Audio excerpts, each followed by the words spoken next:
बिस्मिल्लाहिर्रहमानिर्रहीम। अस्सलाम वालेकुम। मेरा नाम है अहमद जलील और आप देख रहे हैं तमाशा। उम्मीद करता हूँ बिल्कुल खैरियत से होंगे, ठीक-ठाक होंगे और अपनी-अपनी ज़िंदगी में बहुत कुछ अच्छा कर रहे होंगे। आज एपिसोड 96 का आगाज़ करने से पहले मैं वेलकम करना चाहूँगा हमारे शो के एनालिस्ट, हमारे दोस्त सैयद सलमान शाह को अपने शो में। अस्सलाम वालेकुम सलमान भाई and welcome to the show. वालेकुम अस्सलाम अहमद, बहुत बहुत शुक्रिया।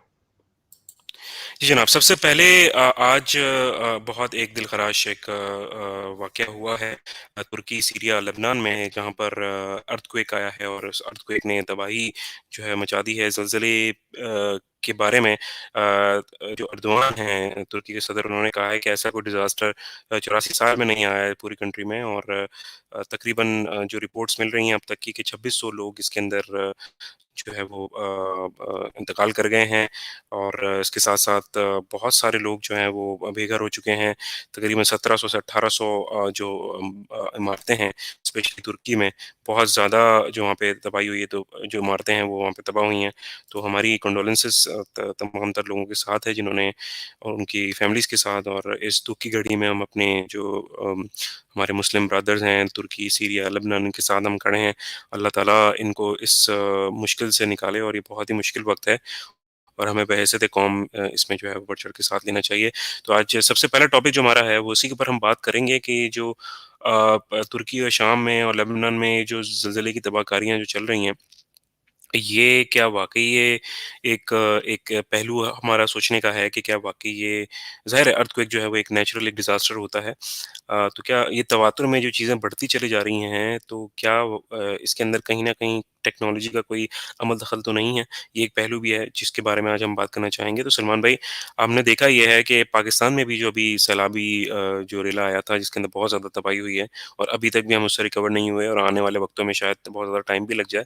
स्पेशली अंदरून सिंध में बहुत ज़्यादा इसमें तबाहकारियाँ हुई हैं और अब हमने देखा है कि तुर्की में और सीरिया में और लेबनान में जो है वो 7.8 मैग्नीट्यूड का ये इतनी शिद्दत वाला जो है ज़रा आया है।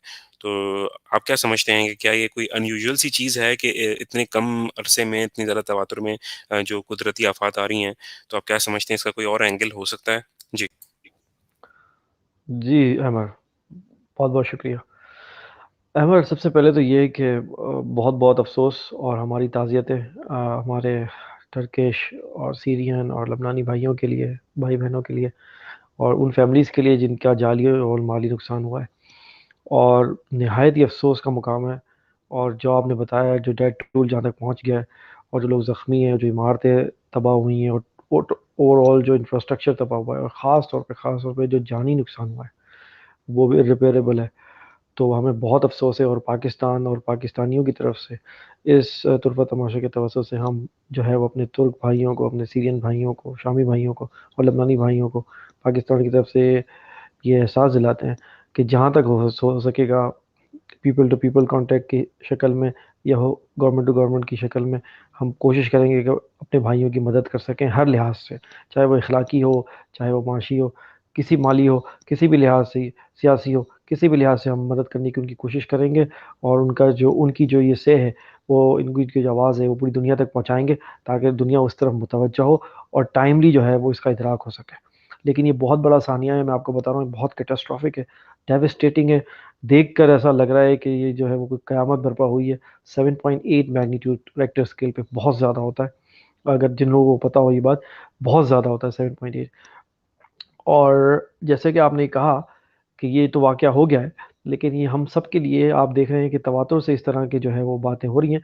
और जो एक ग्रुप है, कल्ट है दुनिया पे जिसकी हुकूमत की जिसकी ख्वाहिश है, जो एक नया वर्ल्ड ऑर्डर बनाना चाहते हैं, वो फिर इसको जो है वो गाहे-बगाहे वो क्लाइमेट चेंज से मंसूब कर देते हैं और उसके पीछे क्या है, वो कुछ और बात हो जाती है।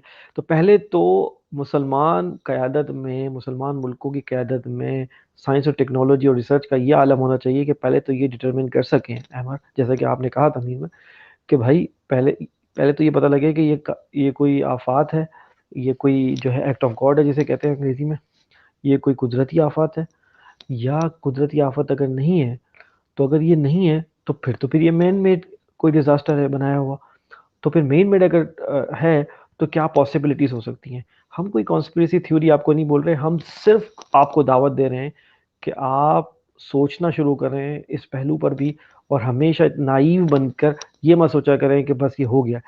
देखें, हम आपको हज़रत उमर फारूक रज़ियल्लाहु अन्हु के दौर का एक रिवायत आपको याद दिलाते हैं, जिसमें हज़रत उमर के दौर में एक दफ़ा जो है वो ज़लज़ला आया और आप वहाँ खड़े थे और आपने ज़मीन पे पाँव मार के कहा कि क्या मैं तुम्हारा हक नहीं अदा करता, क्या मैं इंसाफ नहीं करता तुम्हारे साथ, और वो थम गई।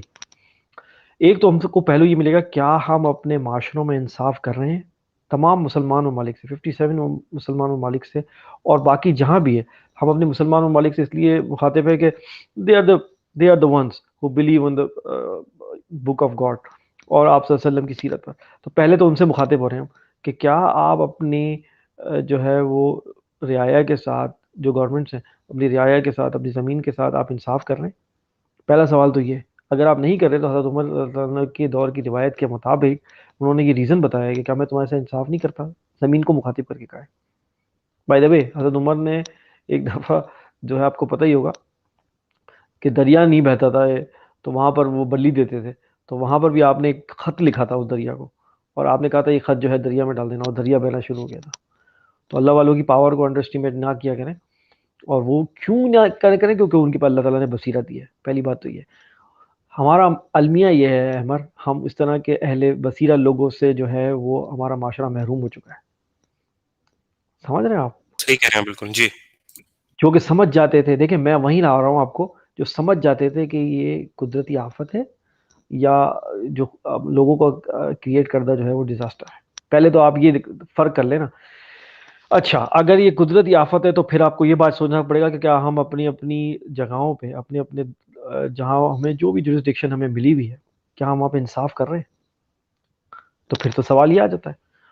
और अगर ये नहीं है तो फिर हम आपको दूसरा पहलू भी इसका दिखाएंगे कि वो क्या तो ये किसी टेक्नोलॉजी की वजह से नहीं हो रहा, और जो ये कल्ट है, ये जो शैतानी लोग हैं, तो ऐसी बात है, सूरह रहमान में तस्करा है पूरा कि एक ग्रोह है जिनोइंस का जो कि शैतानियत पर मबनी है, और वो उसका काम है शैतानियत करना और ये करना। और सूरह बकरा में स्टार्ट में अल्लाह ने कहा है कि ये आते हैं आपको जो है वो पीस कीपर बन के, लेकिन ये है नहीं, ये मुफसिदून फिल अर्द है। ये सूरह बकरा में स्टार्ट में कहा है, ये आते हैं आपको इस शक्ल में आते हैं कि जैसे पीस मेकर है, लेकिन ये है फसाद करने वाले ज़मीन में। ये सारी चीज़ें कुरान में मेंशन है। अब मैं आपको दूसरी तरफ पहलू पे जो है वो निशानदेही करना चाहता हूँ कि ऐसा तो नहीं है कि ये कोई टेक्नोलॉजी का है। पाकिस्तान में भी जब ये फ्लड्स आए थे, जो आपने तस्करा किया, वहाँ पर भी ये बात हल्की सी उठी थी एक जगह, और कई लोगों ने इसकी तरफ निशानदेही करने की कोशिश की थी, लेकिन हमारे यहाँ मसला ये है कि हर चीज़ को जो है वो वक्त के साथ साथ दबा दिया जाता है कि एक अचानक इतने फ्लड, इतना बारिश, मतलब कैसे? अगर है तो रीज़न क्या है? अच्छा, दूसरी तरफ क्या है कि वही शैतानी ग्रोह जिसकी हम बात कर रहे हैं आपको, वो इस सब का जिम्मेदार क्लाइमेट चेंज को दे देगा, और क्लाइमेट चेंज को देख के आपसे वो चीज़ें करवाएगा जो कि आपको नहीं करनी चाहिए। जैसे कि फॉर एग्जांपल मैं आपको मिसाल देता हूँ, यही वर्ल्ड इकोनॉमिक फोरम, अगर आपको याद हो कि वो यही वर्ल्ड इकोनॉमिक फोरम जो है वो एक एजेंडा परसू कर रहा है आजकल कि भाई ज़ीरो कार्बन एमिशन, ठीक है ना?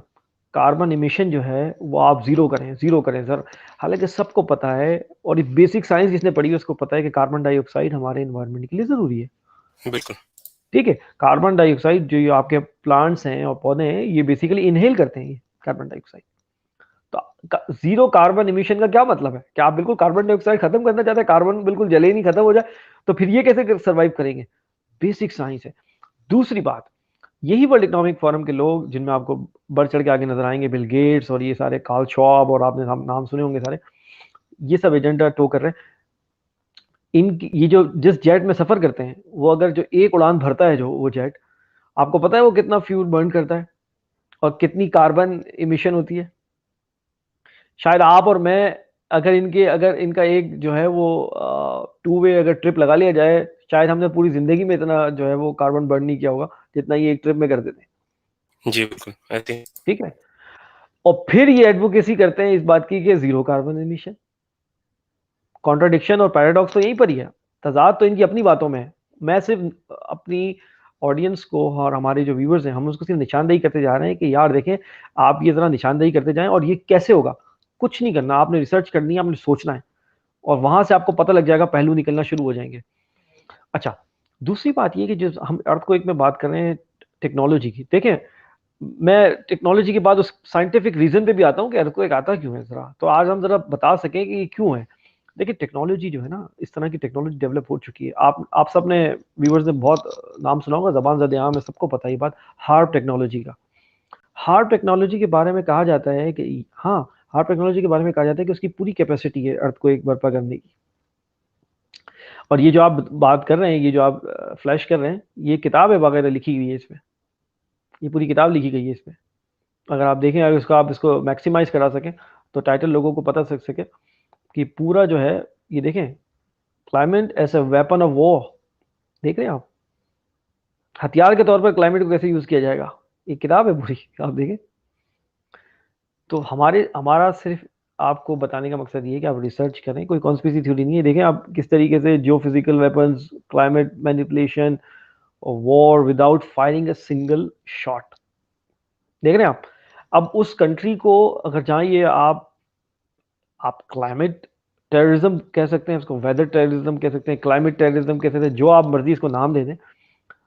इस करने का फायदा क्या होता है, आप उस कंट्री को बगैर एक गोली चलाए हुए उसको क्रिपल कर देते हैं आप, ठीक है, आप उसको बिल्कुल क्रिपल क्रिपल कर दिया आपने। अब वो अपनी पहले तो वो रेस्क्यू करेगा, सेकंड स्टेज में वो रिहेबिलिटेशन पे जाएगा, सालों लग जाएंगे, सही, क्रिपल हो गया। अच्छा, दूसरा क्या होता है, ऐसे जब ये सब आप क्रिएट करते हैं, हम बड़ी अनयूजुअल सी टॉक कर रहे हैं आज, हमारे व्यूअर्स को लग रहा होगा बड़ी enjoy- लेकिन मैं आपको बता रहा हूं आज कि, और फिर क्या होता है, फिर रेस्क्यू के नाम पे बहुत सारे ऐसे टीम्स आती हैं जिनमें बहुत सारे स्पाइज होते हैं, जिनको बाकायदा ग्राउंड पे लाया जाता है। वो फिर वहां पर, आपको पता है रेस्क्यू के नाम पे तो कोई मना नहीं करेगा, फिर वो आ जाते हैं, फिर वो वहां रहते भी हैं, वो माशरे का जायजा भी लेते हैं, वहां की वीकनेसेस पे भी ध्यान रखते हैं, सारा सब कुछ करते हैं। और ये कोई छुपी हुई बात नहीं है, ये ओपन सीक्रेट है, सबको पता ही होता है। और हमारे तो जब 2005 में आया था ना कश्मीर में जलजिला, ये ड्रामा जब भी हुआ था सारा सब कुछ। तो मैं आपको बता रहा हूं कि एक पहले जो है वो एक एक्शन किया गया, फिर उसके ऊपर कौम का रिएक्शन आता है, और फिर रिएक्शन के बाद आप सजेस्ट करते हैं वो सोल्यूशन, जिसको हम बात करते हैं कि वो ट्रायंगल जो है आपका, प्रॉब्लम, रिएक्शन और सोल्यूशन। और फिर यही लोग सोल्यूशन देते हैं आपको कि ये देखिए, ये सोल्यूशन पकड़ लें, रेस्क्यू इस तरह करें, ठीक है। अब की दफा जो आप शहर बनाए तो सस्टेनेबल शहर बनाए, स्मार्ट सिटी बनाए, स्मार्ट सिटी बनाए, मत भूलिएगा आप, जहाँ हर बंदे की सर्वेलेंस हो रही हो, स्मार्ट सिटी बनाए आप। अब की दफा ये तो खराब हो गया, ये तो एशेज में तब्दील हो गया है आपका शहर। तो अब आप जो सिटी बनाए वो सस्टेनेबल हो, स्मार्ट हो, कार्बन की इमिशन जीरो हो, ठीक है। कार्बन डाइऑक्साइड, देखे, वही वाली बात है, आप खुदा के बनाए हुए निजाम से आप डेविएट करेंगे, खुदा ने बनाया ना, कार्बन डाइऑक्साइड, ऑक्सीजन, सारी नाइट्रोजन, हाइड्रोजन खुदा की बनाई हुई ना। और और जब आप ये बोलते हैं ना कि हम कार्बन एफिशिएंट चीजों कर देंगे, पता है आप क्या कर रहे हैं, ये लोग, ये शैतानी गिरोह बेसिकली इनडायरेक्ट बोल क्या रहा है, ये बेसिकली तनकीद किस पे कर रहा है, ये खुदा के बनाए हुए निजाम पे तनकीद कर रहा है। ट्रू। क्योंकि बैलेंसिंग, ये सारी गैसेस को बैलेंसिंग एक स्टेट में किसने रखा है, खुदा ने रखा है मेरे भाई, मैंने आपने नहीं रखा, खुदा ने रखा है। और हर चीज जरूरी है, आपको ये भी पता है खुदा ने कोई चीज बगैर वजह की नहीं बनाई, हर चीज जरूरी है। अगर आप इनमें से एक चीज ले लेंगे, एक फैक्टर ले लेंगे, उसका कोई ना कोई नेगेटिव इंपैक्ट लाजमी लाजमी लाजमी होगा आपके एनवायरमेंट पे। ये साइंटिस्ट के लिए हम टॉपिक रख देते हैं, ये वो रिसर्च करें। अच्छा, फिर होता क्या है, एक नॉर्मल साइंस बोलती है कि अर्थक्वेक आता है क्यों है कि टेक्टोनिक प्लेट्स जो होती हैं जमीन के नीचे, वो हिलती हैं, ठीक है। अगर वो समंदर के नीचे हिल जाए तो उससे सुनामी बर्पा हो जाता है, सुनामी टाइप। और अगर वो बिल्कुल जो है वो लैंडलॉक कंट्री में हो जाए तो फिर क्या है, वो अर्थक्वेक आ जाता है, अर्थ शेक हो जाती है।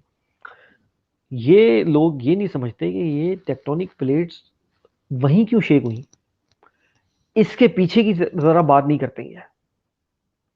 और वो हमने आपको जी। शुरू में बता दिया क्यों होती है, और इस वक्त यहां क्यों है, उसकी वजह मैंने आपको बता दी। या तो आप, हजरत उमर की मैंने आपको रिवायत हदिया कर दी कि या तो आप इंसाफ नहीं कर रहे जमीन के साथ, ठीक है ना, आप अपनी रियाया के साथ, वहां के लोगों के साथ, जमीन के साथ इंसाफ नहीं कर रहे, ठीक है। इसका मतलब ये, उस जमीन पे इंसाफ नहीं है, इसका मतलब है। और ये पाकिस्तानियों को भी एक नसीहत है कि जो पाकिस्तान में ये जमहूरी तमाशा चल रहा है ना, कि इनके लिए वार्निंग है, आप इंसाफ नहीं कर रहे हैं, जुल्म का निज़ाम है। हज़रत अली रज़ी अल्लाह अन्हु का कौल है कि जो है वो निज़ाम जो है वो कुफ्र के साथ चल सकता है, जुल्म के साथ नहीं चल सकता। वार्निंग है, हाँ? इनको वार्निंग है, ये क्या हो रहा है। और अगर ये नहीं है तो ये शैतानी कुव्वतों की कॉन्स्पिरेसी है, और टेक्नोलॉजी का इस्तेमाल है, जो कि हमने हार्प का आपको एग्जांपल थी, इट्स वन ऑफ देम। बहुत सारी ऐसी टेक्नोलॉजी है जो हमें पता भी नहीं है, जो वो डेवलप कर चुके हैं। कोविड के दौरान में हमने बात की थी ना कि बायो टेररिज्म का एक टर्म यूज हुई थी भाई, बायो टेररिज्म, बायो टेररिज्म। देखो, कोई चीज नजर भी नहीं आ रही, लेकिन आपकी पूरी पूरी इकोनॉमी कोलैप्स कर गई, आपने पूरा बंद कर दिया, आपने पूरा बंद कर दिया, अपनी पूरी पूरी मीशत तबाह कर दी। ऐसे ही हुआ था ना हमारे, मतलब एक बिल्कुल थ्रेट ऐसी आया, बात है जी।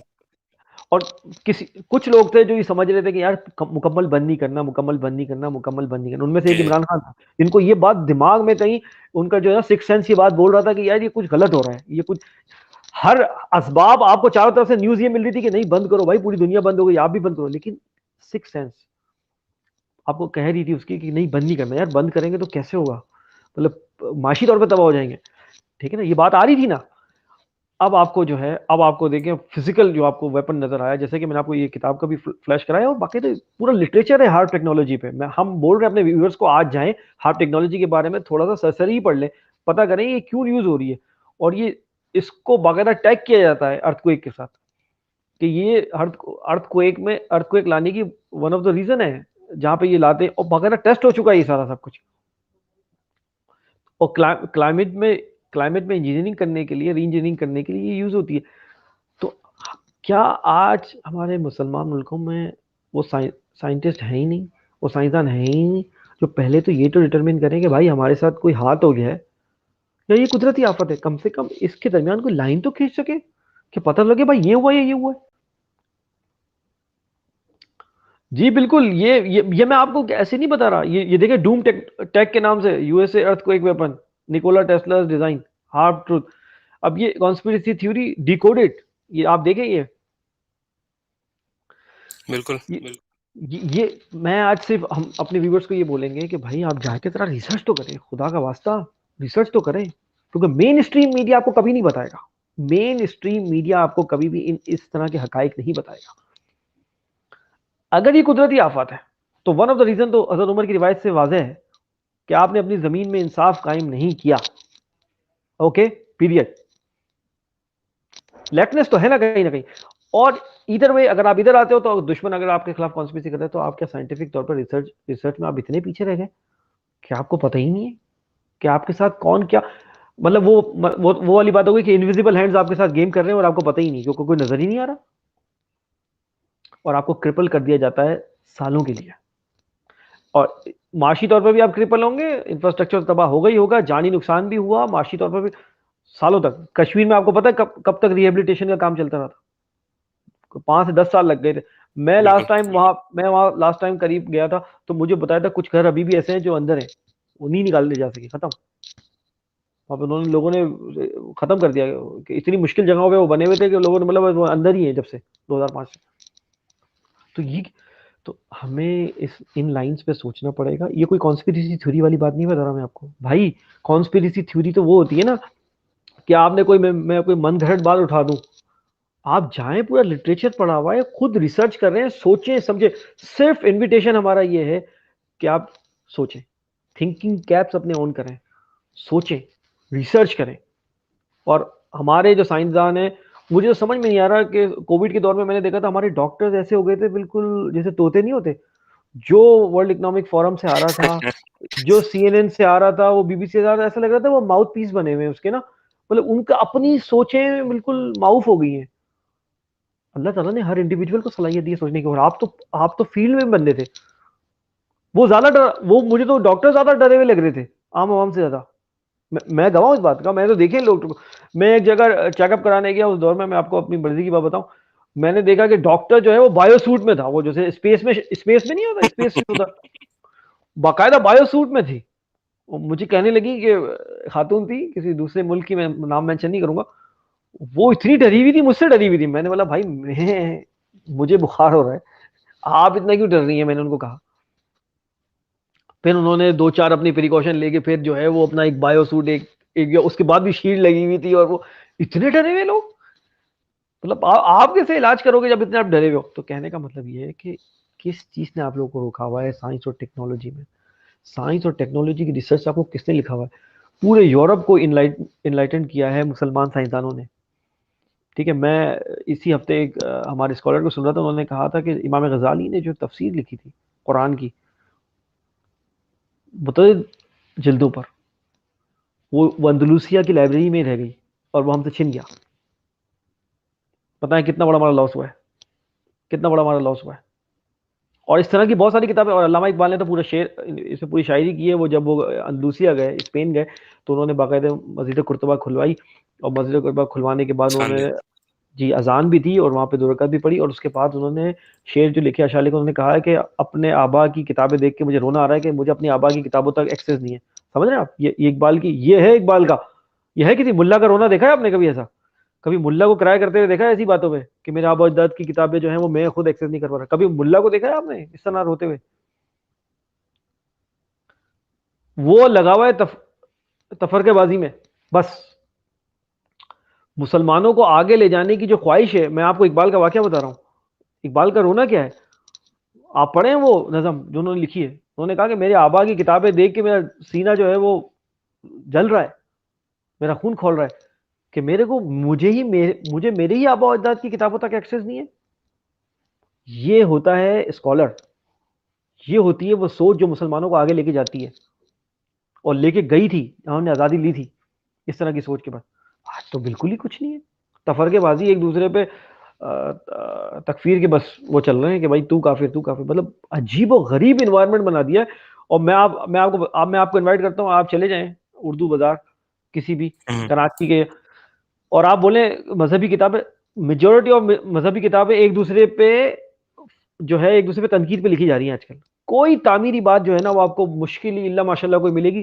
सिर्फ एक दूसरे की वो नहीं होती नफी करना, एक दूसरे की नफी करना, एक दूसरे की जवाब देना। ओ भाई आपस में लगे हुए हैं, कैसे जाएंगे हम आगे?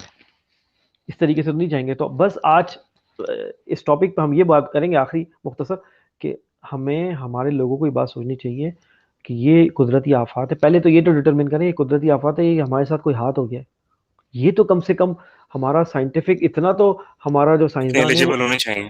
इतना एलिजिबल और कैपेबल होना चाहिए, ये तो डिटरमिन कर सके पहले। और फिर उसके मुताबिक जो, और अगर नहीं कुदरती आफत है तो भी हमारे ऊपर सवालिया निशान है कि हम हक अदा नहीं कर रहे, हम इंसाफ नहीं कर रहे जमीन पे। ठीक है।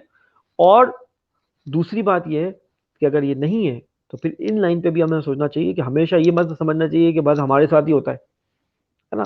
अल्लामा इकबाल ने जो शिकवा में कहा है कि बिजली हमारे पे ही गिरती हैं बस, मुसलमानों के लिए कहा है कि बिजलियां बस मुसलमानों पे ही गिरती हैं, है? और हुरो कसूर वहां पर है, वेस्ट में। यही है ना शिकवा, आप पढ़े, अल्लामा इकबाल ने पूरा नक्शा खींच दिया है, वो आज तक वैलिड है सारी बातें। अगर हम इंशाल्लाह, हमारा इरादा है बिल्कुल। जैसे कि हमने बात की थी, इंशाल्लाह बज़्म इकबाल के हिसाब से भी हम एक प्रोग्राम करेंगे जिसमें हम बात करेंगे इसमें। ठीक है अहमद, आगे बढ़ते हैं। जी, सलमान भाई, थैंक यू सो मच। जज़ाकल्लाह, आपने इन डिटेल बात की इस टॉपिक के हवाले से भी। और इसी से कनेक्टेड आपने कहा कि भाई पाकिस्तान, बिलख़ुसूस मुसलमान पाकिस्तान के, पाकिस्तान सबसे बड़ी इस्लामिक कंट्री है, इस्लामिक क़ुव्वत है, एटॉमिक क़ुव्वत है हम। और हमने कभी भी जो है वो हमने रिसर्च के ऊपर, चीज़ों के ऊपर हमने काम नहीं किया कि हमें इतने कोई कैपेबल हमारे साइंसदान हों कि जो ये पता लगा सकें कि भाई आया ये कुदरती आफ़त थी या फिर ये कोई कहीं न कहीं कोई आर्टिफ़िशियली टेक्नोलॉजी की मदद से कोई चीज़ की गई है। लेकिन क्योंकि हमारे यहाँ मामलात मुख्तलिफ हैं, यहाँ पर जो है वो जिसे कहते हैं ना कि तवील दौरानिया का खेल चल रहा है सियासत का, तो वो सियासी तमाशा चल रहा है, तो वो कहाँ से वो इन चीज़ों पे काम करेंगे। हमारा क्योंकि जो हमारी फ़ोकस है और दूसरी सारी चीज़ें हैं, वो बिल्कुल अलग डायरेक्शन में हैं। हम दुनिया के साथ कम्पीट करना नहीं चाहते शायद, या हमारा मिज़ाज इस तरह का कुछ चल रहा है। तो अभी आप देखें पाकिस्तान के अंदर जो सियासी सूरत-ए-हाल है वो किस तरह ख़राब होती चली जा रही है, और गिरफ़्तारियाँ हो रही हैं। साथ-साथ जो है आज जो पंजाब के अंदर जो सेहत इंसाफ कार्ड का इजरा किया गया था, उसके बारे में भी सुनने में आया है कि उसको भी जो है बंद कर दिया गया है। और जो भी आफ़त होती है वो गरीब के ऊपर ही जो है वो गिरती है पाकिस्तान में। और जो अशराफिया है उसके मुतालिक कुछ भी नहीं सोचा जाता, ना ही उनको टैक्स नेट में लाया जाता है। उनके लिए एमनेस्टी स्कीम होती हैं। मैंने कभी भी नहीं सुना कि किसी गरीब के लिए एमनेस्टी स्कीम स्कीम है कि भाई अगर उसने ₹10,000 की चोरी की है, तो चले भाई आप ₹200 महीने महीने के हिसाब से जो है वो उस कर्ज़े को उतार दें या हम आपको माफ़ कर देते हैं या कुछ इस तरह। बड़े-बड़े चोर जो होते हैं उनके लिए एमनेस्टी स्कीम होती है, वो अपना कर्ज़ा माफ़ करवा लेते हैं। तो बहरहाल ये सारी चीज़ें चल रही हैं, तो सलमान भाई आप थोड़ा बताइएगा इस बारे में कि ये हम किस तरह जानिब जा रहे हैं? हम तो बैंक डिफ़ॉल्ट समझ लीजिए कि हो चुके हैं, डिफ़ॉल्टर हो चुके हैं, बिल्कुल उसकी कगार पे खड़े हुए हैं और यहाँ पर जो है वो किसी को इस चीज़ की कोई फ़िक्र ही नहीं है। अगर खुदा ना ख़ास्ता मेरे मुँह में ख़ाक अगर पाकिस्तान को कुछ होता है, तो वो किस चीज़ पे गबन करेंगे, किसको अपने भरम दिखाएँगे और किसके ऊपर जो है वो जबर करेंगे फिर? जबर करने के लिए भी तो कोई होना चाहिए ना, रियासत ही नहीं रहेगी, तो फिर वो क्या करेंगे? जी। नहीं, पाकिस्तान अनगवर्नेबल हो जाएगा उन ताकतों के लिए भी जो ये समझ रहे हैं कि वो तोड़ के कोई वो कर लेंगे। पाकिस्तान अनगवर्नेबल है जब तक यहाँ इसका निज़ाम नहीं बदलता, मैं आपको बता रहा हूँ। इस पे कोई गवर्न नहीं कर सकता। और वो कहते हैं ना अल्लामा इकबाल कि बर्फ़ गिरती है तो बेचारे मुसलमानों पर। बर्फ़ तो सिर्फ़ मुसलमानों पर ही गिरती है। अभी आपने बात की सेहत कार्ड ख़त्म हो गया। देखिए ये पब्लिक से जो है एक-एक चीज़ उनके जिस्म से नोच लेंगे। जो भी वेलफेयर का निज़ाम 3 साढ़े 3 साल में इमरान खान ने शुरू किया था, ये एक-एक करके ख़त्म करते चले आ रहे हैं। सही है? आज पंजाब में ख़त्म हो गया, ठीक है? केपी में ज़ाहिर-सी बात है आपको पता है उन्होंने वहाँ इस्तीफ़े दे दिए हैं। वहाँ पर भी गवर्नर बैठा हुआ है और वही गवर्नर है जिसने कहा था कि भाई वो मिलिट्री एस्टेब्लिशमेंट बताएगी कब उन्हें, ठीक है? जी। हमारे जो जर्नल हैं, जर्नल साहब हैं अभी चीफ ऑफ आर्मी स्टाफ वो लंदन गए हुए हैं और अफ़वाहें ये हैं कि वो मिलेंगे वहाँ पे बड़े मियाँ साहब से, ठीक है? मुझे तो एक बात समझ में नहीं आ रही, पिछले 10-11 महीने में अहमर पाकिस्तान एक बनाना रिपब्लिक बन गया है। पाकिस्तान की कोई से नहीं है दुनिया के अफेयर में और मैं आपको बता रहा हूँ और मैं बताता चला जा आया हूँ आपको इस प्रोग्राम के तवज्जुह से कि मेरे भाई दुनिया में इतना कुछ हो रहा है, इतना कुछ हो रहा है, इतना कुछ हो रहा है और इस क्रूशल टाइम में पाकिस्तान बनाना रिपब्लिक बना हुआ है।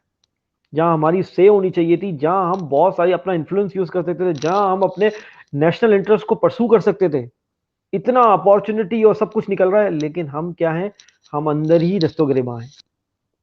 In fighting, political in fighting और बिखरिंग का यह आलम है कि सिर्फ हम एक ट्वीट से ज्यादा हम कुछ कर ही नहीं पा रहे हैं। देखें आप बड़े बड़े हमारे लीडर क्या कर रहे हैं। आज आज आपने जलजले की बात की, सब आप देखें एक ट्वीट कर दी, एक मैसेज दे दिया बस। पाकिस्तान ये था, पाकिस्तान तो वो था कि अरब इसराइल वॉर होती थी तो पाकिस्तानी पायलट जाके वहां पार्टिसिपेट करते थे। मशरिकी तैमूर की आप बात करें, बोस्निया की आप बात करें, हर जगह पाकिस्तान की रिप्रेजेंटेशन थी जहां आलम इस्लाम पे कोई ना कोई मसला होता था। अभी पाकिस्तान का तो हाल ये हो गया है कि आज डिफॉल्ट हो कल डिफॉल्ट हो, ये बात हो रही है। पिछले 10-15 दिन में आप देखें डॉलर कहां से कहां चला गया। 10-10 12-12 रुपए बढ़ रहा है एक दिन में अहमर। 10-10 12-12 रुपए बढ़ रहा है। कभी सुना था हमने? जी। हमने तो कभी सुना नहीं था ऐसा। 10-10 12-12 रुपए बढ़ रहा है। और और मजे की बात यह है कि जो अशराफिया ऊपर मुसल्लत है उसको एहसास जिया है ही नहीं। मतलब उसको ये एहसास ही नहीं है। और बकौल इकबाल के कि वाह नाकामी मताए कारवां जाता रहा और कारवां के दिल से एहसास जिया जाता रहा। मतलब ये भी जाता रहा कि भाई नुकसान हो रहा है, ये भी नहीं एहसास कि भाई नुकसान हो रहा है। मतलब बिल्कुल बेहिस हो चुके हैं। और वो लोग जो अपने आप को कहते हैं कि भाई हम पाकिस्तान के करता धरता हैं, सबको पता है कौन बोलते हैं कि हम पाकिस्तान के करता धरता है। भाई सब अच्छा करते हैं तो भाई वही वाली बात है ना कि कोई कोई चीज अच्छा होती है तो क्या बोलते हैं, अल्लाह रसूल। बुरा हुआ तो गुलाम रसूल। बेचारे बंदे को पकड़ दिया, ठीक है, सियासतदान को पकड़ लिया, उसको भगा दिया। अच्छा करते हैं तो ये अपने आप पे डाल देते हैं कहानी कि ये तो हमने किया है भाई, ये सारा काम तो हमने किया। बुरा करते हैं तो सियासतदान करता है भाई। अच्छा भाई, एक मिनट, सब आप मिलके करते हो इंक्लूडिंग सियासतदान, और अगर खराब करते हो तो भी आप लोग सब मिलके करते हो, ठीक है। आप एक निज़ाम क्यों नहीं बना देते, एक अच्छा निज़ाम क्यों नहीं बना सकते जहां पर एक मिडिल क्लास गरीब आदमी भी ऊपर आ सके, पढ़ा लिखा जो भी काबिल पढ़ा लिखा आदमी हो वो ऊपर आ सके, साफ सुथरा आदमी, और वो आगे लेजिस्लेशन करे। क्योंकि उसको एहसास भी होगा कि गरीब क्या होता है, उसको एहसास भी होगा कि मिडिल क्लास क्या होती है, उसको एहसास भी होगा कि पाकिस्तान के इंटरेस्ट क्या है, उसको एहसास भी होगा सब। ये तो अभी तक आपके जो पार्लियामेंट है वो तो वडेरा और सरमायादार बैठा हुआ है। वो आते हैं अपने मफाद के काम करते हैं, अपने मफाद के लेजिस्लेशन करते हैं और चले जाते हैं। और ये रिपीट हो जाता है 5 साल। और आवाम जो है वो इस तमाशे में इतनी महव हो चुकी है, इतनी गुम हो चुकी है इस जमहूरी तमाशे में कि उनको एहसास ही नहीं हुआ था कि भाई के वो है ना, ये जो हमने कहा बात कि उसको एहसास जिया भी उसका खत्म हो गया है कि भाई उनको ये भी एहसास खत्म हो गया कि नुकसान हो रहा है। हालांकि हर गुजरते दिन के साथ आपका जो लॉस हो रहा है मैं आपको बता नहीं सकता। बनाना रिपब्लिक तो आप सियासी टर्म्स में बात करते हो ना, माशी तौर पे जो आपका नुकसान हो रहा है हमारा आप। और मैं आपको एक और बात बताऊं, पड़ोस में इंडिया में अभी स्कैंडल खुला है अडानी ग्रुप पे, आपने पढ़ा होगा। अडानी ग्रुप पे पूरा स्कैंडल खुला है। और अडानी आपको पता है कि दुनिया का रिचेस्ट आदमी हो गया था, तीसरा रिचेस्ट आदमी हो गया था अचानक। जब वो अचानक तीसरा रिचेस्ट आदमी हो गया था तो सबको ये बात पता थी कि ये कोई अचानक से कैसे हो गया, कोई कुछ ना कुछ तो हुआ है। वो मैनिपुलेशन हुई थी, ठीक है। अब वो मैनिपुलेशन खत्म हो गई, वो बबल बस्ट हो गया। क्या गया, अमेरिकी एक अमरीकी जो है वो एक वो है क्या नाम है रिसाला, उसने पूरा भांडा फोड़ दिया मैनिपुलेशन का, ठीक है। अच्छा, इंडिया में भी क्या हो रहा है, क्रोनी कैपिटलिज्म हो रहा है। क्रोनी कैपिटलिज्म क्या होता है, क्रोनी कैपिटलिज्म ये होता है अहमद, कि सियासतदान जो है ना वो सरमायादारों से मिल जाते हैं और उनको बड़े बड़े ठेके देते हैं। अभी अडानी ग्रुप को पूरी पूरी इंडिया की पोर्ट्स मिल रही थी, पता है आपको, पूरी पूरी पोर्ट्स इनके हवाले कर दी जा रही थी। एयर इंडिया बेच दिया, प्राइवेटाइज कर दिया, ये कर दिया। वहां पे क्या हो रहा है, अंदर अंदर ही अंदर हो रहा है ये मामला, ठीक है ना, कि आप सरमायादार को बेच रहे हैं, ठीक है। मैं बता रहा हूँ आपको, मैं आपको कंपेयर कर रहा हूँ पाकिस्तान से। वहां की गवर्नमेंट मिली हुई है और वहां के सरमायादार को, अंबानी ग्रुप को, अडानी ग्रुप को, टाटा, बिरला, इनको आपस में दिए जा रहे हैं, ठीक है। खासतौर पर अडानी और अंबानी की बात हो रही है क्योंकि मोदी से वो बहुत करीब है।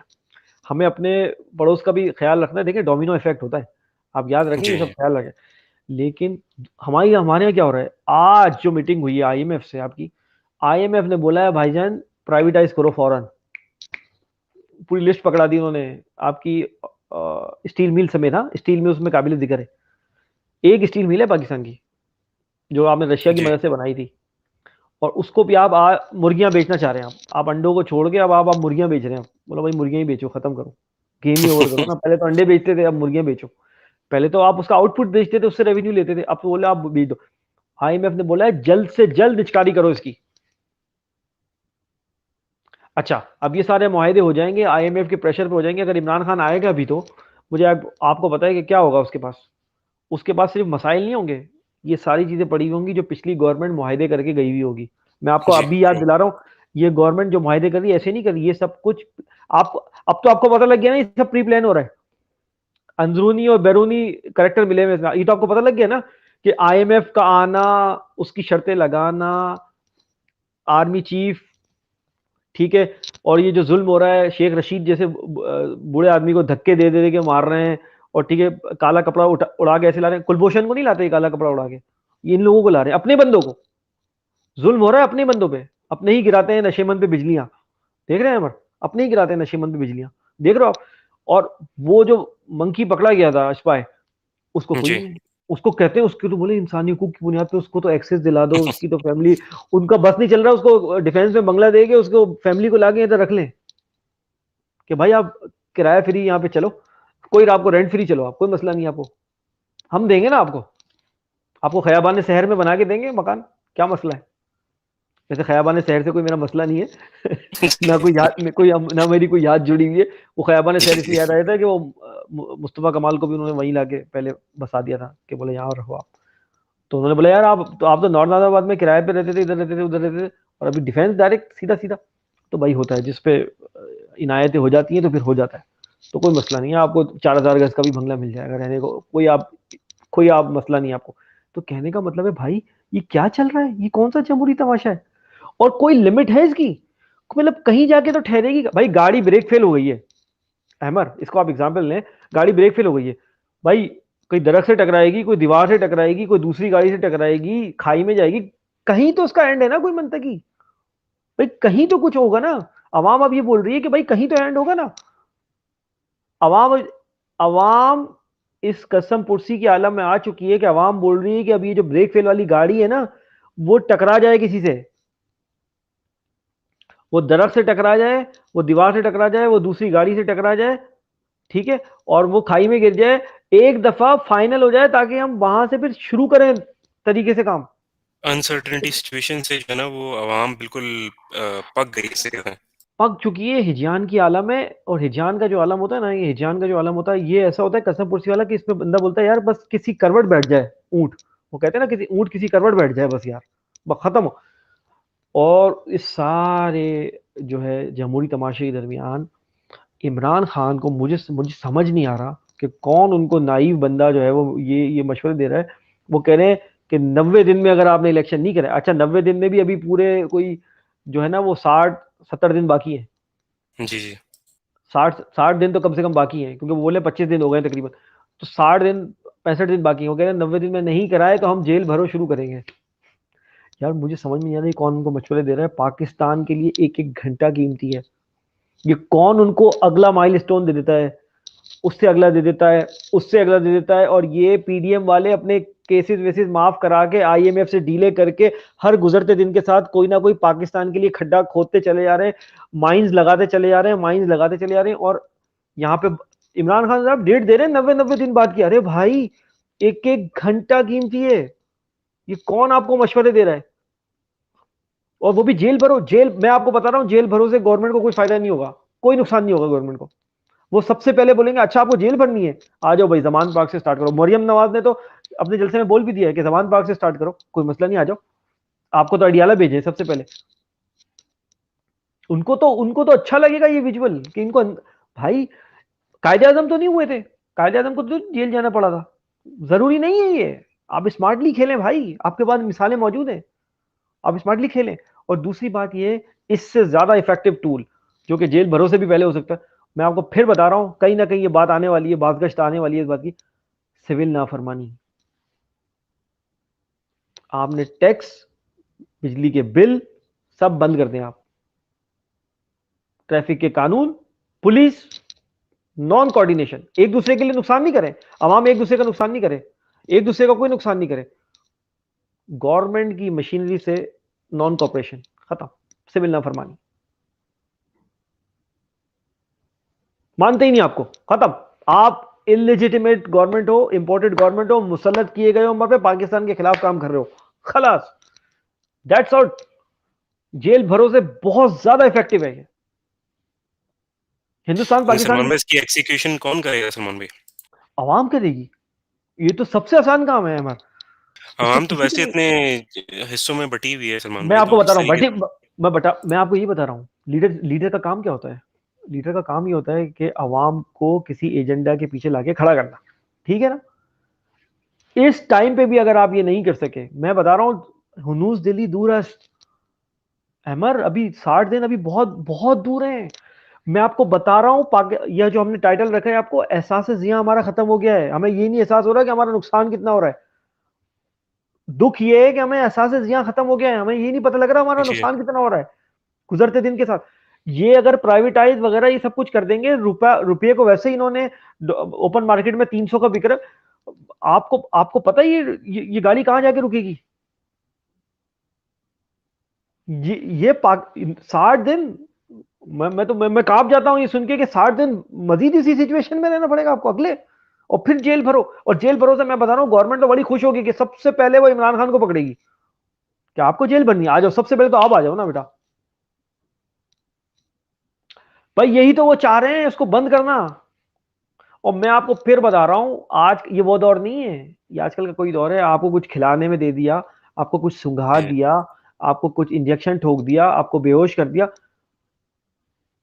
अल्लाह अल्लाह करके भुट्टो के बाद कोई लीडरशिप आई थी और वो अपनी बेवकूफी की वजह से जाया हो गई। अल्लाह ना करे ऐसा हो। लेकिन you have to be smart यार, मतलब स्मार्ट प्ले करना है इधर। आप अपने आप को खुद हवाले कर दोगे उसके। भाई आजकल तो ऐसे ऐसे केमिकल आ गए, आपको आज सुंघाएंगे 10 दिन बाद जाके उसको इफेक्ट होगा। जी। कोई केमिकल आपको नहीं पता टेक्नोलॉजी कहां पहुंच चुकी है, क्या क्या हो चुका है भाई। क्यों आप अपने आप को एक वल्नरेबल सिचुएशन में धकेल रहे हैं भाई? वो बोलेंगे आ जाओ सबसे पहले आप आ जाओ, और वो देखिए वो आपको प्रोवोक कर रहे हैं। मरियम नवाज बहुत चालाकी से प्ले कर रही है। वो क्या प्रोवोक कर रही है कि ये तो 3 घंटे भी नहीं रह सकते जेल में, ये तो एक दिन भी नहीं रह सकते। आप प्रोवोक हो रहे हैं, हाँ मैं जेल भरता हूँ यार, अभी मैं भरता हूँ जेल, मैं भरता हूँ जेल। मतलब आपको सबसे पहले ले लेते हैं, आप आ जाओ सबसे पहले तो जेल में। तो बाकी आए या ना आए उससे हमें कंसर्न नहीं, आप आ जाएं पहले, हमारा तो टारगेट ही आप आप है। आ जाओ, या बात समझो, आप आ जाओ पहले। आप तो आओ ना पहले, आपके साथ गेम। जिसके पीछे पहले ही ये बात हो चुकी हो कि उसको जहर देने की कोशिश की जा सकी हो, उसको गोलियां पहले ही चलाई जा चुकी हो, उसके टांग में तो अभी भी गोली है, उसको चलाई जा चुकी हो, उसके मतलब है ना कैमरे फिट हो चुके हों, उसकी आवाज़ रिकॉर्डिंग की गई हो, वहाँ जाके ऐसे ऐसे मुलाजिम वहाँ छोड़े गए हों जो है स्पाई कर रहे हो, ये सारा सब कुछ हो चुका है। उसके बावजूद आप इस बेवकूफ़ चक्कर में घुसना चाहते हैं। और दूसरी बात मैं आपको बता रहा हूँ, सिविल नाफरमानी इसके मुतबादिल जो है वो नहायत इफेक्टिव है। ना आपको जेल जाना है ना आपको कुछ करना है, आप बोले भाई मैंने नहीं करनी है, खत्म। अच्छा उसका नतीजा क्या होगा मैं आपको बताऊं, उसका नतीजा क्या होगा, जब वो होगा वो उठा के जेल में जाए डालेंगे, ऑटोमेटिकली आपका जेल भरो वाला स्कीम भी आपकी ख्वाहिश पूरी हो जाएगी। लेकिन सिविल नाफरमानी से होगा, गवर्नमेंट क्रिपल हो जाएगी, गवर्नमेंट के पास कोई अदर ऑप्शन नहीं होगा इलेक्शन की डेट देने की, मैं आपको बता रहा हूँ क्रिपल हो जाएगी, क्रिपल हो जाएगी गवर्नमेंट। कोई वीआईपी ट्रीटमेंट नहीं मिलेगा किसी को, कोई वीआईपी गुजर रहा है, आवाम नॉन कॉपरेशन पे होगी, आवाम रुकेगी नहीं, आवाम बोलेगी भाई आओ हेलीकॉप्टर से आओ वरना रोड से कोई नहीं है, खत्म, अपने हाथ में ले लिया। एक दूसरे का नुकसान ना करे, बाशऊर तौर पर जो है वो एक्ट करे। मैं आपको बता रहा हूँ this is the way forward, वरना वो प्रेशर जो इमरान खान साहब बनाना चाह रहे हैं वो नहीं बना पाया। जी, अनफॉर्चुनेट बात ये हो गई है कि उनके जमान बाग में बैठने की वजह से चीजें मजीद कॉम्प्लिकेटेड कॉम्प्लिकेटेड कॉम्प्लिकेटेड कॉम्प्लिकेटेड होती जा रही हैं, और पता नहीं कौन उनको मशवरा दे रहा है। और मैं बताऊं, और मैं आपको आखिरी में एक बात बता दूं अहमद, लिटमस टेस्ट, शाह महमूद कुरैशी जब जेल में जाएंगे ना तब मैं जाके मानूंगा कि जो इमरान खान की जो दूसरी लीडरशिप है ना वो सीरियस है, जी, उनके एजेंडा में है। शाह महमूद कुरैशी का नाम मैं आपको लिटमस टेस्ट के तौर पे दे रहा हूँ, जब वो जेल जाएंगे कुछ बोलने पे तब मैं मानूंगा कि उनकी जो करीब करीब की जो क्यादत है ना वो सीरियस है। आरिफ अलवी आप देख रहे हैं, एक अलग लाइन है, आरिफ अलवी एक अलग लाइन आपको दिख रही है, बिल्कुल डिप्लोमेटिक पॉलिटिकली करेक्ट, ठीक है। शाह महमूद पॉलिटिकली करेक्ट भाई, बिल्कुल डिप्लोमेटिक, कभी भी हवाओं का रुख अगर तब्दील हुआ उस हिसाब से एडजस्ट कर लेंगे, अपने आप अपना बादबान उस हिसाब से एडजस्ट कर लेंगे। कौन जा रहा है, शहबाज गिल, चलो फवाद चौधरी चला गया, सही है वो होके आ गया, ठीक है, ठीक है। बाकी लोग, शेख रशीद को उठा लिया, ठीक है, शेख रशीद को बोला है, शेख रशीद ने बोला है कि मुझे बोला है कि आप इमरान खान के जलसे में मत जाओ, आप इंडिविजुअली एक्ट करो, बाकायदा जी, उनको बोल पकड़ पकड़ के बोल रहे हैं भाई ये करना है आपने, ये नहीं करना। लिटमस टेस्ट के तौर पर शाह महमूद की गिरफ्तारी आप रख लें, मैं आपको बोल रहा हूँ बहुत सिंबॉलिकली बातें करता चाह रहा हूँ मैं आपसे। और मैं आपको ये भी बता रहा हूँ इमरान खान साहब बहुत नाइवली प्ले कर रहे हैं, ये गेम इतने नाइव प्लेयर का है ही नहीं मेरे भाई। अगली तरफ माफिया खड़ी हुई है, माफिया, माफिया जो बंदे मरवाती है। जी, आपने नहीं देखा मकसूद चपरासी के साथ क्या किया, इन्वेस्टिगेटर और गवाह, चलाओ केस, किसको बुलाएगी अदालत, अदालत आपकी वही पुराने जमाने की है, किसको बुलाएगी भाई, गवाह का है, गवाह मर गया भाई, अच्छा भाई गवाह मर गया है, अब तो ऐसा करें कि कोई रीजनेबल तो ग्राउंड है नहीं हमारे पास आपको बंद करने का, ऐसे करें आप जाए। अरे ये नहीं देख रहे उसको मरवा दिया, यही तो गेम है माफिया का। माफिया करती क्या है, सिसिलियन माफिया क्यों मशहूर थी, वो यही तो करती थी, मरवा देती थी, खत्म, गेम ही खत्म, ना बंदा होगा ना एविडेंस होगा। उसके साथ आप प्ले ये कर रहे हैं, मैं इमरान खान साहब का लेटेस्ट बता रहा हूं आपको, वो बोले कि हम जो है नॉन वायलेंस की बुनियाद पर बस जेल जाएंगे, वो कहेंगे सबसे पहले आप आ जाओ मेरे भाई, बाकी को हम लेंगे, हो सकता है बाकियों को वो ले ही ना, लोग बाहर खड़े हो थाने के, लोग बोले हम तो नहीं ले रहे आपको भाई, जाओ। आपको पता है अवाम एक, ये अवाम एक से ज्यादा रात रुक सकती है बाहर, इमरान खान साहब की गैर मौजूदगी में ये अवाम एक से ज्यादा रात रुक सकती है। नहीं, भाई भुट्टो भी बहुत पॉपुलर था, हैंग हो गया, कोई नहीं आया, अगर सब मिल के आते और घेराव कर लेते जहां पे वो बंद था तो हो सकता है भुट्टो को भी निकाल के ले जाते।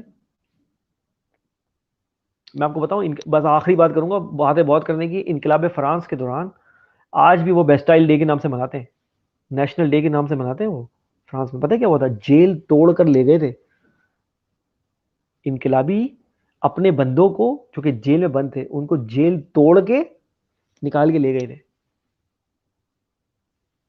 इसे कहते हैं अवामी प्रेशर, जेलों के अंदर घुस के अपने बंदों को निकाला, भाई चलो आ जाओ जी। आजाद। सलमान भाई, एक सवाल, आखिरी सवाल, वन लाइनर बेस्टाइल इसका डे, आंसर आप दीजिएगा। जी। जी, एक सवाल है आपसे, वो सवाल ये है कि क्या पाकिस्तानी अवाम इस is it like really capable to do that? I mean, जो रेवोल्यूशन आ सकता है, तो क्या हम आगे आने वाले वक्तों में पाकिस्तान रेवोल्यूशन के नाम से कोई आर्टिकल या मजमून या कोई किताब पढ़ रहे होंगे? देखें, ये मैं अपने तजुर्बे से बता रहा हूँ और अपने उस्तादों से सीख के बता रहा हूँ, जब आप ये बोलते हो ना कि ये नहीं हो सकता, ये पॉसिबल ही नहीं है, इसकी तो कोई चांसेस ही नहीं है। जब इस तरह के हम अल्फाज यूज़ करते हैं ना, उसी वक़्त कुदरत जो है ना, वो अपने मिस्टीरियस वे से असबाब बनाना शुरू कर देती है। जब आप बोलते हो कि ये हो ही नहीं सकता भाई, ये तो पॉसिबल ही नहीं है, वहाँ पे कुदरत की जो इनविजिबल हैंड्स है ना, वो असबाब बनाने लग जाते हैं और आपको पता भी नहीं लगता। उसकी वजह बता रहा हूँ, क्या ऐसी चीज़ नहीं हुई जिसकी वजह से हम बगावत ना करें, रेनिगेट ना करें। माशी, सियासी, माशरती तौर पर हमें तबाह कर दिया गया है। अगर आज भी हम नहीं उठे, मेरे को तो लगता है इनकलाब के अलावा सोल्यूशन दूसरा है ही कोई नहीं मेरे भाई। मेरे को तो हुँ। पैनाडोल वाली ट्रीटमेंट समझ ही नहीं आ रही। मैं तो आपको पहले दिन से कह रहा हूँ, ये पैनाडोल की ट्रीटमेंट की वजह से आपका ये हाल हुआ है कि आईएमएफ अपनी पूरी बातें मनवा गया, ये चोर उचक के अपना एनवारो टू ले गए। अरे, तो फायदा क्या है? क्या फायदा इस पूरी कैंपेन का भाई? और इमरान खान ने गोलियां भी खा ली, तो भाई नुकसान किसका हुआ? और आवाम ने पूरी ना महंगाई भी भुगत ली। खाया-पिया कुछ नहीं और गिलास तोड़ा 12 ने, ये 12 नहीं हो जो गए, बात और हो गई। सारी बर्ग जो गिर गई है, सारी जो बिजली गिरी है, वो तो गरीबों पे गिर गई। तो मुझे एक बात बताए ना, इसके अलावा आपके पास कोई सोल्यूशन ही नहीं। और मैं आपको बता रहा हूं कि ये कंडीशन बेस्ट है पाकिस्तान की तकदीर बदलने के लिए और पाकिस्तान की निज़ाम बदलने के लिए। निकल जाए अवाम, सिर्फ उनको पता है क्या चाहिए? एक लीडर चाहिए जो आगे खड़ा हो। जी, ट्रू। वो खंबे के पीछे नहीं खड़े होंगे, उनको चाहिए बंदा, जीता जागता बंदा, बोलता बोलता चलता बंदा। वो बोले और वो इस नतीजे पे पहुंच जाए कि यार, now this is the last solution, this is the last resort. ये जो ये जो धीमे धीमे ना कि नॉन गांधी ये गांधी वाली जो बातें है ना कि नॉन वायलेंट, भाई आपको कौन बोल रहा है वायलेंस करें? There are ways. Non violence में भी बहुत सारी, गांधी ने नहीं सिविल नाफरमानी की थी, गांधी ने खुद ने भी की थी सिविल नाफरमानी, अंग्रेज से नॉन जी, जी। कॉपरेशन, बिल्कुल। अब गांधी को तो आप बोलते हो ना नॉन वायलेंट है, भाई उसने तो कोई गन नहीं उठाई, तलवार। गन तो बेसिकली जिन्ना साहब ने भी नहीं उठाई थी। बेसिकली ये लोग सिर्फ सारा क्रेडिट गांधी को दे देते हैं। जिन्ना साहब ने तो सूट बूट पहन के ही काम कर लिया था, कलम से ही। जी, जी। और जाए जेल भी नहीं गए, वो उनको ज्यादा क्रेडिट जाना चाहिए कि वो तो जेल भी नहीं गए, बेल रखते थे जेब में। आए कोई, पूरा उनको लीगल रीजन होता था उनके पास, किसी का अच्छा भी नहीं उनको आर लगा सकता था। उन्होंने भी कोई गन नहीं उठाई। कहां उठाई उन्होंने गन? आपने देखा कभी जिन्ना साहब की कोई तस्वीर हो गन के साथ या तलवार के साथ? नहीं, नहीं ना। डेमोक्रेटिक तरीके से जीते, लेकिन कैसे इफेक्टिव तरीके से जीते कि कहा कि मुसलमानों के लिए जुदागाना इंतखाबात होंगे मेरे भाई। उसी इंडिया में से इंतखाबात अलग करा दिए उनके, मतलब पूरे इलेक्शन ही मुसलमानों के अलग होंगे। अब बताओ, ये आज के जमाने में मैं लोगों को बोलता हूँ, ये जरा सोचें आप, ये पॉसिबल है अंग्रेज जैसे अय्यार और चलाक को आप ये करवा सके? और वो भी दूसरी तरफ गांधी भी खड़ा हो। अभी तो इनका वास्ता ही नहीं पड़ा दिमाग वालों से। मैं आपको बता रहा हूँ, जो जिन्ना के ओपोनेंट थे ना, कायद आजम के जो ओपोनेंट थे, गांधी, नेहरू, वल्लभ भाई पटेल, उस तरह के तो ओपोनेंट से उनका तो 10% भी नहीं मिला इनको भी। जी। ऐसे दिमाग वाले दुश्मनों से इनको तो ये मिले फटीचर राना सल्लाउल्लाह और ये मरियम नवाज। और वो कह रही है मेरी सर्जरी हो रही है घंटों की। अब उनसे कोई पूछे कहाँ की सर्जरी हो रही है, सिवाय उनके चेहरे की सर्जरी के मुझे तो कहीं नजर नहीं आती कोई सर्जरी और हो रही है उनकी। वो चेहरे पे ही उन्होंने सारा तो अपना आज ये उन्होंने भी रखा था। उन्होंने तो आज ये भी बोला ना कि भई तहरीक इंसाफ वाले मुझसे नफ़रत इसलिए करते हैं कि बहुत खूबसूरत हूँ। सही है यार। अब खूबसूरत खूबसूरत वो, मैं शेक्सपियर का कोट कर दूं, beauty lies in the eyes of the beholder. Shakespeare बोलते हैं, वो तो देखने वाले की जी। आंख में होती है ब्यूटी। तो बस नून लीग वालों को दिखती होगी ब्यूटी उनके अंदर। पीटीआई वालों को तो मतलब मुझे नहीं पता, पीटीआई वालों से पूछना पड़ेगा। पीटीआई वालों से पूछना पड़ेगा। खूबसूरती के अपने अपने मयार है मेरे भाई, इस पे कुछ ना ही कहें तो बेहतर है। जी, जी। बहुत आपने सेफ क्या? प्ले किया है यहाँ पे ज़ुम्मन भाई। नहीं नहीं, मैं पॉलिटिकली करेक्ट नहीं होना चाह रहा। मेरा अपना मयार है, जो है वो खूबसूरती को जांचने का, आपका अपना मयार है, ठीक है ना? हमें कोई बोले तो हम, हो सकता है कि जो मैं जिसको खूबसूरत बोलूँ, अगला बंदा उससे डिसएग्री करे, बोले भाई ये तो कोई कहीं से खूबसूरत नहीं है। अपने अपने जी, मयार की जी। बात। और ना ही डिस्कस करें तो अच्छा है, क्योंकि हमें भी घर, तुम्हें भी शो के बाद घर जाना है, मुझे भी शो के बाद घर जाना है मेरे भाई। जी, जी। बहुत-बहुत शुक्रिया सलमान भाई, जज़ाकल्लाह, थैंक यू सो मच। और बस यही है कि आज जो हमने टॉपिक्स डिस्कस किए उसके अंदर ज़ाहिर है हम दूसरों के जो हम देखते हैं, दुःख देखते हैं, जिस तरह तुर्की में शाम में आज और लेबनान में ज़लज़ला आया तो वहाँ के जो दुःख हैं, फिर हमें अपने भी दुःख याद आते हैं उनके दुःख देख के। और हम वैसे ही इतने ज़्यादा मामलात में फँसे हुए हैं, तो दिल तो चाहता है कि बहुत ज़्यादा हम अपने भाइयों की मदद करें, जहाँ-जहाँ मुसलमान परेशान हाल हैं, वहाँ पे हम उनको मदद करें। लेकिन इस वक़्त मसला ये है कि हमें जो है वो हमारे मामलात में इस कदर उलझाया हुआ है कि हम उनकी मदद भी नहीं कर सकते। अल्लाह ताला से बहरहाल दुआ ये है कि जिस तरह से आप अक्सर कहते हैं कि डिवाइन इंटरवेंशन होगी, मेरी अल्लाह ताला से यही दुआ है कि बहुत जल्द जो है वो अल्लाह ताला जो है वो सिचुएशन को इस तरह से बना दे कि हमारा मुल्क जो है वो दोबारा से तरक्की की राह पे खड़ा हो, और जितने भी दुश्मन हैं और जो ऐसे लोग हैं जो पाकिस्तान को गिरता देखना उनके लिए खुशी का बाइस है, तो अल्लाह ताला उनको तबाह बर्बाद कर दे और हमें इस तमाम तर सूरत हाल से निकाले। इस दुआ के साथ और इस उम्मीद के साथ कि आप अपना ख्याल रखेंगे। इंशाल्लाह नेक्स्ट एपिसोड में आपसे हमारी मुलाकात होगी। सलमान भाई को फॉलो कर सकते हैं ट्विटर पे, उनका ट्विटर हैंडल है सलमान शाह अंडरस्कोर सैयद, और मेरा ट्विटर हैंडल है अहमद जलील। आप तुरफ़ा तमाशा के ऑफिशियल पेज facebook.com/तुरफ़ा तमाशा के ऊपर आप हमसे रब्ता कर सकते हैं। इसके अलावा फेसबुक के अलावा ट्विटर पे हमारा हैंडल है ट्विटर पे जिसका नाम है तुरफ़ा तमाशा, आप उसके हमें फॉलो कर सकते हैं और अपनी-अपनी आरा का इज़हार कर सकते हैं। इंशाल्लाह नेक्स्ट एपिसोड में आपसे मुलाकात होगी, तब तक के लिए अपना बहुत ख्याल रखिए। This is Ahmad Jalil along with Salman Shah signing off from Turfa Tamasha, Pakistan पाइंदा। इस पुरफ़तन दौर में ज़ीज़ की जस्तजू में वबा व कहत के खौफ में मुब्तला सियासी, माशी और समाजी मसाइल में घिरे हुए पाकिस्तानी और मगरिब व मशरिक़ के तहज़ीबी टकराव के दरमियान ये परेशान हाल मुमलिकत खुदादाद अनगिनत वसाइल के बावजूद मसाइल में घिरी हुई। आखिर हकाइक हैं क्या? सच को तुतला देने वाले हकाइक व वाक़यात, बेदारी शऊर और हक गोई फ़र्ज़ है इस कौम पर, क्योंकि यहाँ लगा हुआ है एक तुरफ़ा तमाशा।